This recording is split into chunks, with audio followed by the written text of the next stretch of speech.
about Megan Thee Stallion. Megan Thee Stallion and this whole situation with Tory Lanez has gotten completely out of hand. There's been so many conflicting stories and reports that you honestly don't know who to believe. Now, there has been, some stuff that has pointed the direction of who shot Megan in the foot was Tory Lanez. Like, nobody else has been arrested, nobody else has experienced anything. And it's like, girl, what happened? Like, who was shooting? Who had a gun? Like, what happened?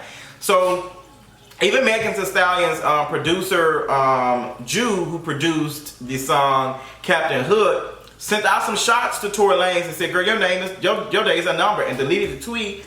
Then you got other folks who said some stuff and said, girl, it wasn't me. So it's pointing towards it was Tory Lanez. Now, a lot of folks are saying, why is Megan Thee Stallion not telling us what happened?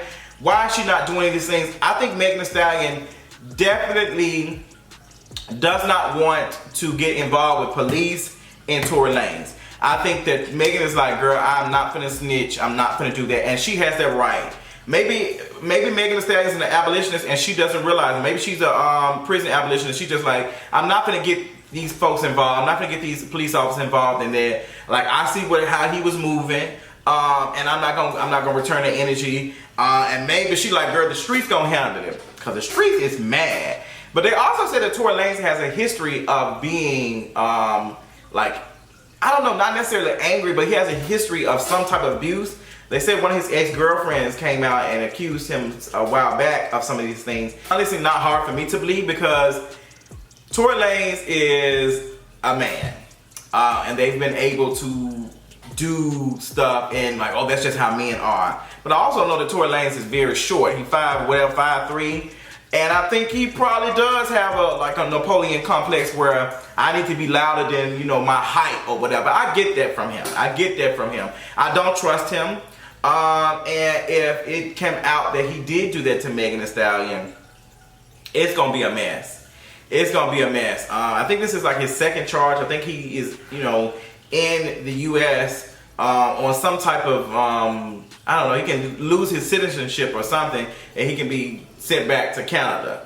I don't know how that's gonna look, girl, but I don't really listen. I can't name one Tory Lanez song, honestly. I don't listen to quarantine radio, and I damn sure don't care about what Miss Tomato Face is saying, Shakana. Let me tell y'all something. I'm tired of Shakana. She posted a video and she was trying to drag Tory Lanez, and she was just using homophobia to talk about it. I'm just like, girl, can you shut up, Mrs. Tomato? Can you shut your vegetables looking at? Can you shut up?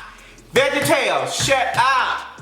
Shut up. Like, she on here talking about all of this thing. I think he did something. Like, what does that have to do with him? Like, Shakana still reading Dr. Seuss books, so I'm not understanding. She look like a damn Dr. Seuss character. I'm really pissed off, because she just always saying some dumb shit. Ooh, it's just so stupid. But I would not be surprised if Tory Lanez did do that, and I think that Megan doesn't want to do that. One, because it's gonna ruin her street credit. Like, you out here talking to the police about what you experienced. But a lot of her, former workers, her former makeup artist, Jonathan, was saying, well, girl, she needs to stop hanging out with these folks. Megan don't do no harm to anybody. Megan be out here living her best life, and she be out here having fun. So there's no reason for Tory Lanez to be doing any of that. Tory Lanez owes Megan Thee Stallion an apology, because, sis, I don't know if it was me, I probably would have had your ass locked up. But, girl, y'all tell me how y'all feel about it. But Tory Lanez, girl, you better be careful out here in the street, because them girls sound like you want to clap your ass. All right, y'all, let's talk about something very light, honey. I want to talk about Cardi B and this whole Birkin bag situation. And I know I'm late, so last week or whatever, Offset purchased a Birkin bag for his daughter. And a lot of folks was like, girl, what's that giving? That's an expensive bag for a child that don't even know what it is.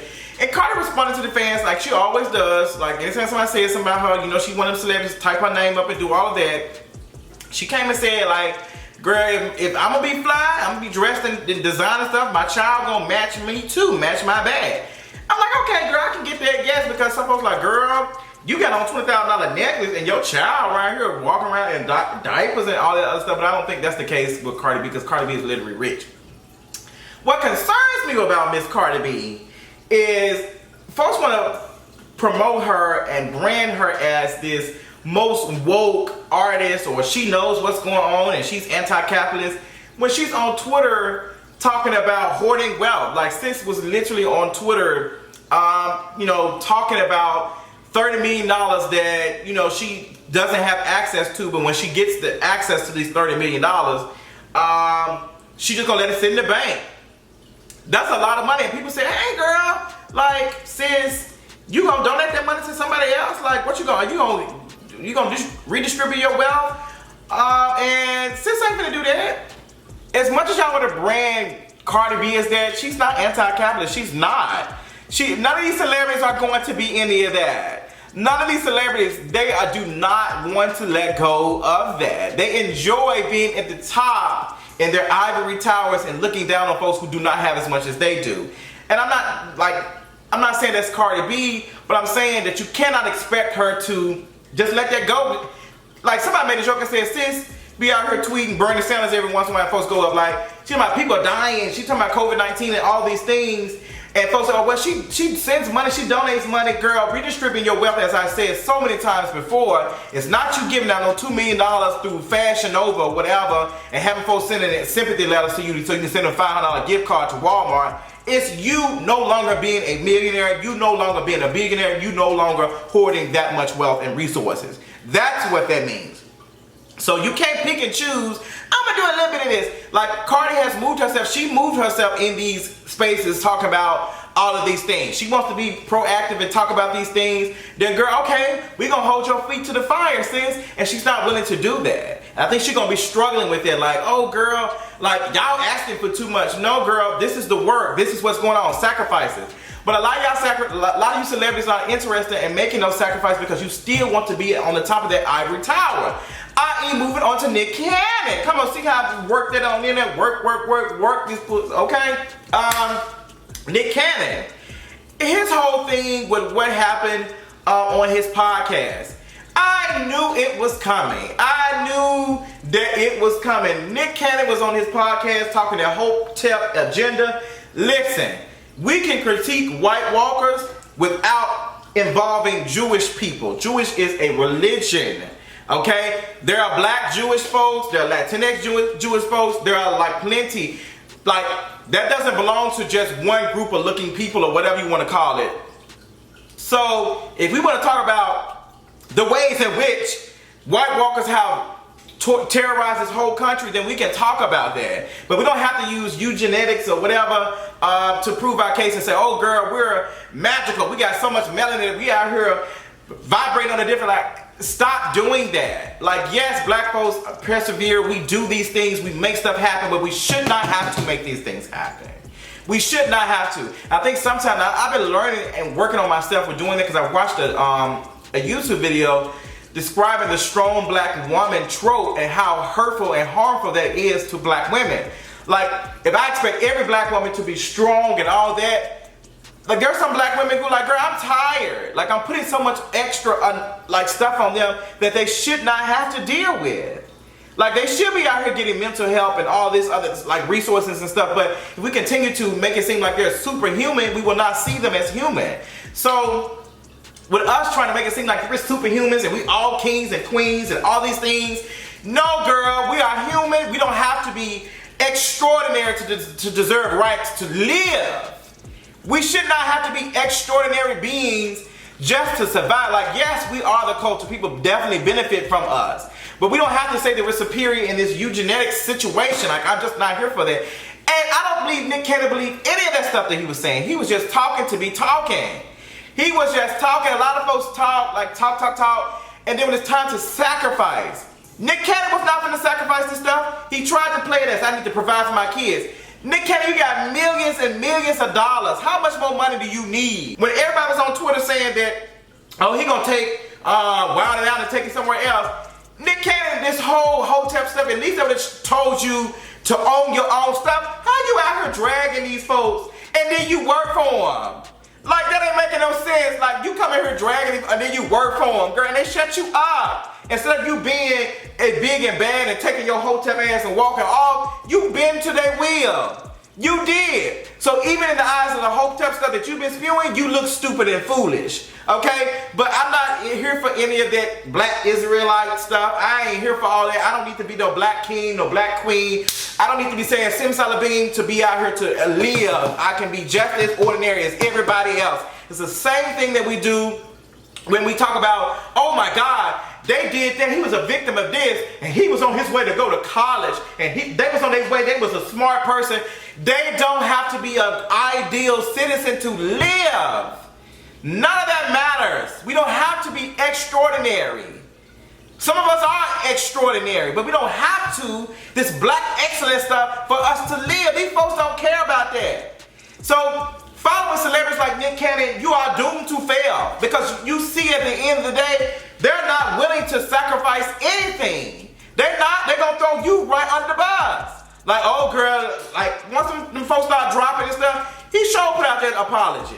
Sure did put out that apology, said, girl, you know what I said, I spoke out of turn, da da da da. That's what he did. It's like, okay, girl, what was all this energy that you was giving all this smoke? Now you sitting down talking to the rabbi and all this other stuff. Like, girl, come on, PR. Come on, Jada and Will. Come on, clean it up. So what Nick Cannon is going to do in the next couple of months, this is probably going to be his last episode on the podcast. Probably going to shut that down, not do it for a couple of months, and then come back and it's going to be revamped, or he probably going to say that the podcast is no longer. Because Nick Cannon still wants to be a rich celebrity at the end of the day, and he ain't interested truly in liberating no black folks. He just likes to talk about it because it gets attention. Period. You better pay attention to some of these folks who be doing that. Because, girl, some of these folks are active online, but they ain't activating and liberating black folks. So don't get caught up in it. Don't get caught up in it. That's all it was. So Nick Cannon, boop, boop, moving you on. Let's talk about my girl, Tamar Braxton. Tamar Braxton, you know, unfortunately, had a suicidal incident, and her boyfriend had to call and, you know, get the paramedics and stuff to come out and all these things. And I'm just hoping that she's okay, because I definitely understand that, like, especially in this time of stuff that's going on. Definitely understand that. So there's been rumors and coming out that saying that Tamar might have been pushed to this because of her fight with the network of, you know, who is she on WeTV? Is she on WeTV? I can't remember what it is.